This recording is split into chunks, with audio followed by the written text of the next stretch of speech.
Ça, je serai bref. Hein? C'était quand même un cours de...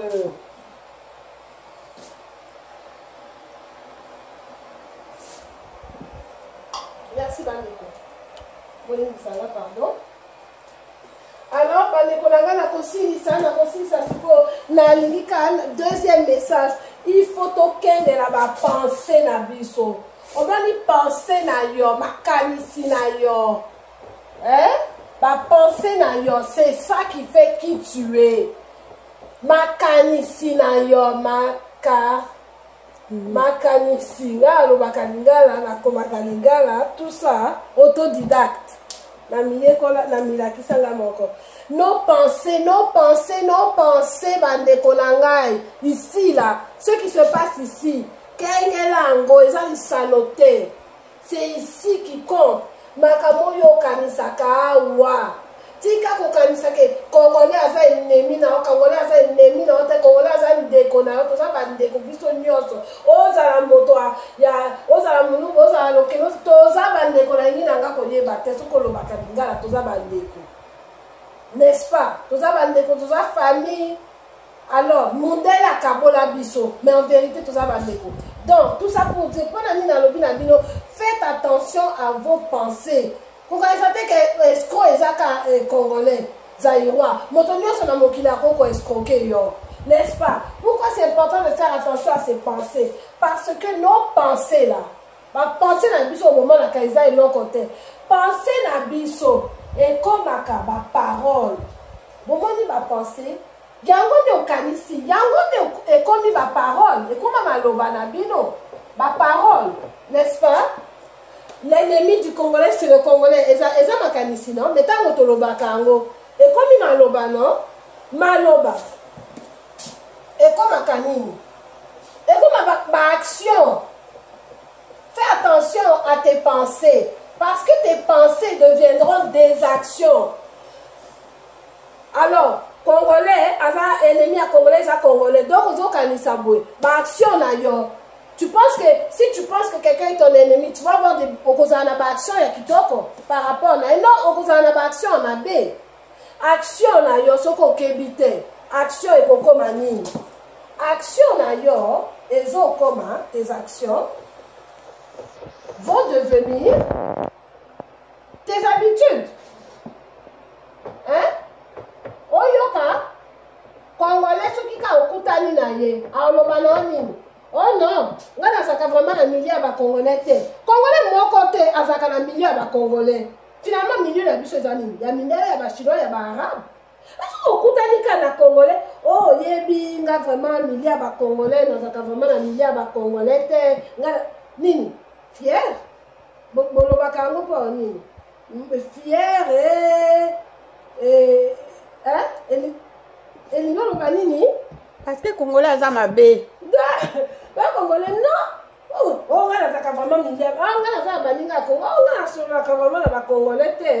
On a sur la Congolais ne connaît yo. On sur la cana chinois, sur la cana Congolais te. Changer ma canisi na yo et ko changer ba parole na yo et ko changer ba action na yo. Action na yo ko za ba et ko ba habitude. Donc, le tes actions deviennent tes habitudes deviennent ton caractère. Parce que ce qui est là, tout le temps. Donc, habitude d'ailleurs, tes habitudes d'ailleurs, et pourquoi manini?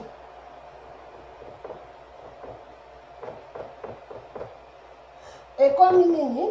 Caractère nayo. Ça devient ton caractère. On commis fier. Na bande qu'on a Congolais. On commis fier. Caractère fier. Oh ya za lolem, ya za fier. Caractère nayo. Et où tu n'as pas makanisi nayo. Caractère nayo. Ti soukanini. Ton caractère. Fais attention à ton caractère. Parce que ton caractère va devenir finalement caractère finira par devenir finalement, et c'est ça qui est le plus grave, ton destin. Bomoni, destin ayo. mais destin na yo euti wapi si on recule euti na bapense destin na yo ndenge okanisaka ti bokanisa bien ntango bozalaki mike makambo bozalaki okanisa bomoni te ke ekomeli bino yo nga nazalaki okanisa nakende mpo nga nazalaki okanisa boye nga nazalaki okanisa boye bomoni te ke soki botali bien bosali introspection makanisi na yo ekomaka destin na yo soki ozalaki na makanisi ya mabe ozosolola na moto soki moto wana azopesa o raison te vous n'êtes pas sur la même longueur d'onde olingi kaka obeta ye ozokaka kokanisa bapense na yo apres olobi na yo olobi nga ozala beta yo mbata après ça coûte que coûte okosala nini okobeta ye mpe mbata wana après ça ekokoma bahabitude na yo soki ka osololi na moto soki oza d'accord na moto wana te il faut beta moto ekomi bahabitude na yo bitumba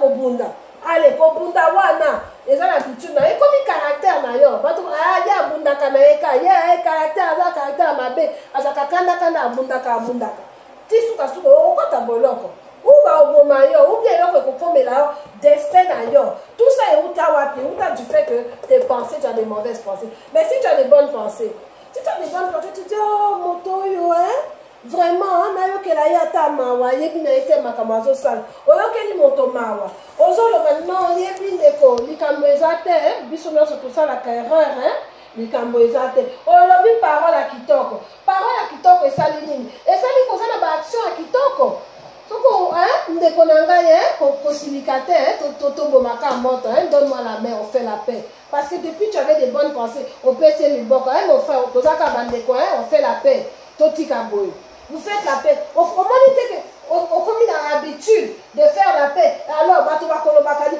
il a un bon caractère moto wana azaka boboto ata boswani okomonaka mwa mikolo boye ekoleka akobenga yo aosenga yo pardon bobongisa tozaka famille tozaka baninga tozaka bandeko tala kaka titi moto wana caractère na ye ya boboto ekomemela ye makambo ya kitoko na destinée na ye. Tout ça pourquoi? Parce qu'il avait de belles pensées, de bonnes pensées, des pensées positives.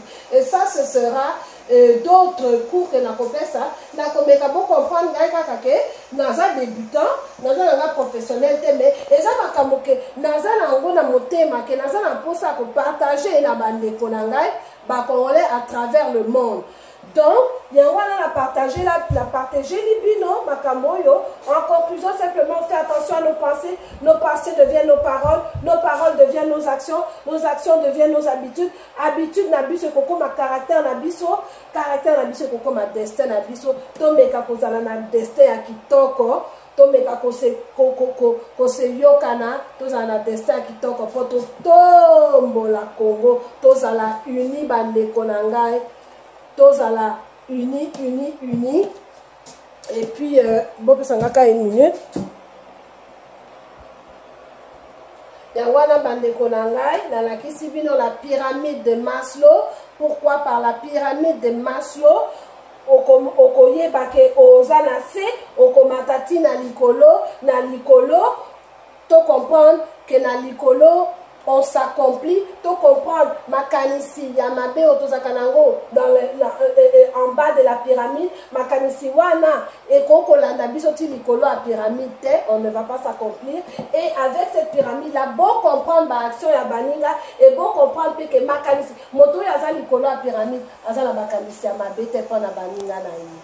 Normalement non, n'est-ce pas? Alors la pyramide de Maslow, nos pensées, contrôlons tout contrôler ma pensée n'habito, tout garder ma pensée n'habito positif envers nos compatriotes zaïrois. Tous à la positive, tous à l'analyse sanga, totika génération où il y en a génération suivante,